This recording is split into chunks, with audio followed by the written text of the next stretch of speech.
जो तस्वीरें सामने आई इजराइल से, योआव गैलेंट को जैसे ही नेतन्याहू ने अपने पद से हटाया, रक्षा मंत्री के पद से हटे, तो लोगों में नाराजगी भी देखने को मिली। नेतन्याहू से लोग गैलेंट को बर्खास्त करने को लेकर नाराज हैं। तेल अवीव से ये तस्वीरें सामने आई हैं जहां लोग सड़कों पर उतरे, विरोध अपना दर्ज यहां पर करवाया गया।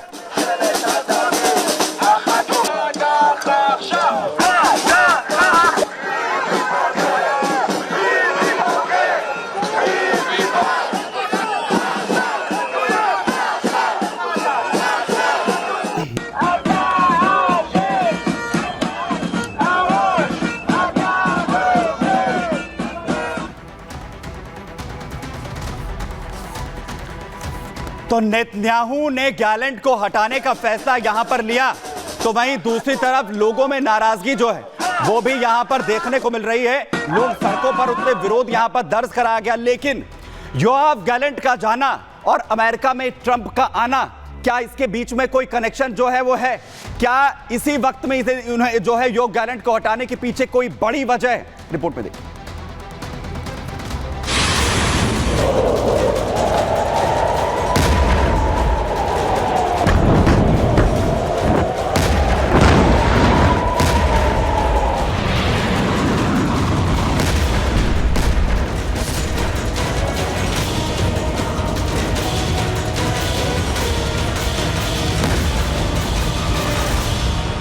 एक तरफ दुनिया का सबसे ताकतवर देश अमेरिका जहां अपने सबसे बड़े नेता का चुनाव करने में मशगूल था, तो दूसरी ओर उसके दोस्त देश इजराइल ने अचानक एक बड़ा फैसला लेकर पूरी दुनिया को चौंका दिया।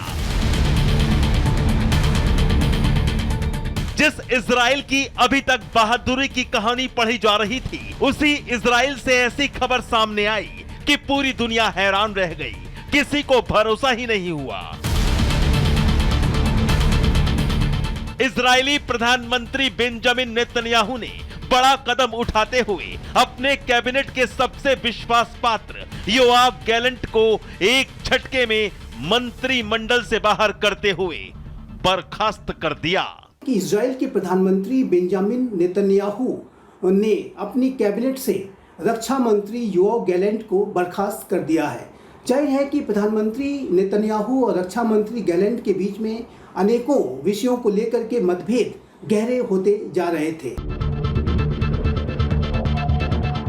हमास हमले के बाद पूरी दुनिया में पीएम नेतन्याहू के बाद इजराइल की तरफ से लोगों ने गैलेंट का नाम सुना होगा, लेकिन आखिर ऐसी क्या नौबत आ गई कि इजरायली पीएम नेतन्याहू को अपने सबसे भरोसेमंद दूत को अपनी कैबिनेट से तुरंत ही बर्खास्त करना पड़ा।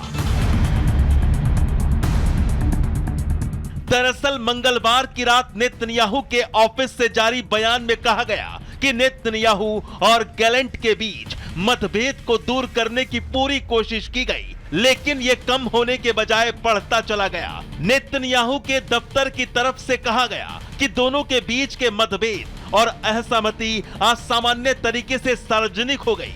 इससे भी बदतर हमारे दुश्मनों को इसकी जानकारी लग गई, जिन्होंने इसका पूरा फायदा उठाया। इसलिए पीएम नेतन्याहू ने रक्षा मंत्री गैलेंट को बर्खास्त करने का फैसला लिया और उनकी जगह पर इजराइल काट्ज को नया रक्षा मंत्री नियुक्त किया गया है।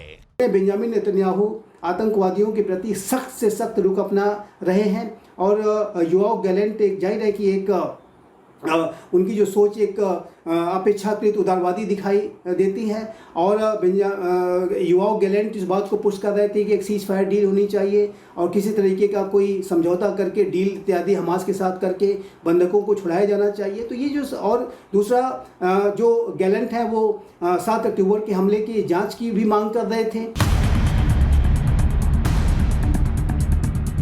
दरअसल पिछले 13 महीने से गैलेंट और नेतन्याहू दोनों ही आतंकवादी समूह हमास के खिलाफ गाजा में ऑपरेशन चला रहे थे। तभी से दोनों के बीच तकरार की खबरें बीच बीच में सामने आ रही थी।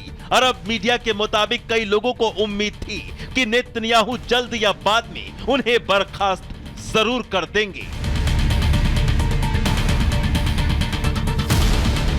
इधर नेतन्याहू की तरफ से रक्षा मंत्री योआव गैलेंट को निकालने के बाद इजराइल में विरोध प्रदर्शन शुरू हो गया है। इजराइल में यह बदलाव ऐसे समय में हुआ है जब गाजा और लेबनान में इजराइल अपने ऑपरेशन को बहुत तेजी से बढ़ाता जा रहा है।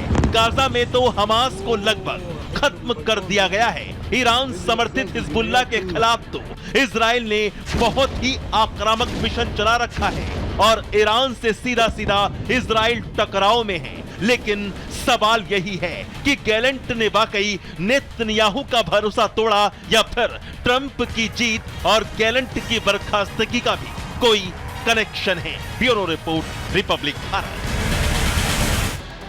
तो युद्ध के बीच में सबको चौंकाने वाला फैसला, यहां पर नेतन्याहू योव गैलेंट को हटाते हुए नजर आते हैं और आखिर किस तरीके से यहां पर बड़ा बदलाव अब इजराइल के अंदर हुआ है वो मैं आपको यहां पर बताता हूं। अभी तक योव गैलेंट, जरा दिखाइए ग्राफिक्स, अभी तक योव गैलेंट जो जिम्मेदारी जो है वो अब तक संभाल रहे थे इजराइल में रक्षा मंत्री के तौर पर। नेतन्याहू बड़ा फैसला यहां पर लेते हैं, योव गैलेंट को बाहर का रास्ता यहां पर दिखा दिया जाता है। और अब नई तस्वीर आखिर क्या है? नई तस्वीर है नेतन्याहू की तरफ से बड़ा फैसला लेते हुए यहां पर नए जो है रक्षा मंत्री के तौर पर इजराइल कोट्स को जिम्मेदारी यहां पर दी गई है। यानी बड़ा फेरबदल अमेरिका में नहीं हुआ है, साथ ही साथ इजराइल के अंदर भी रक्षा मंत्री के तौर पर यहां पर देखने को मिला है। वहीं बड़ी अपडेट आपको इस वक्त बता रहा हूं, बड़ी खबर जो है वो युद्ध क्षेत्र से यहां पर आ रही है, जहां पर हमले अब एक बार फिर से इजराइल की तरफ से तेज कर दिए गए। एयर स्ट्राइक लेबनान में की गई, लेबनान में इजराइल की तरफ से बड़ी एयर स्ट्राइक की गई है। आपको बताएं बैरूत में,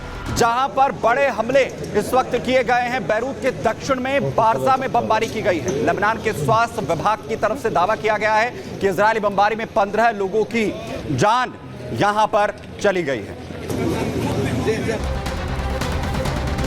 तो ट्रंप के आने के साथ पूरी दुनिया ये उम्मीद कर रही है, जो ट्रंप ने भी कहा था कि मिडिल ईस्ट हो या फिर रूस यूक्रेन युद्ध, उसमें वो शांति लेकर आएंगे। और आखिर कितने कामयाब ट्रंप इसमें होंगे, सबकी निगाह इस पर बनी हुई है। संग्राम में आज के लिए इतना ही, धन्यवाद।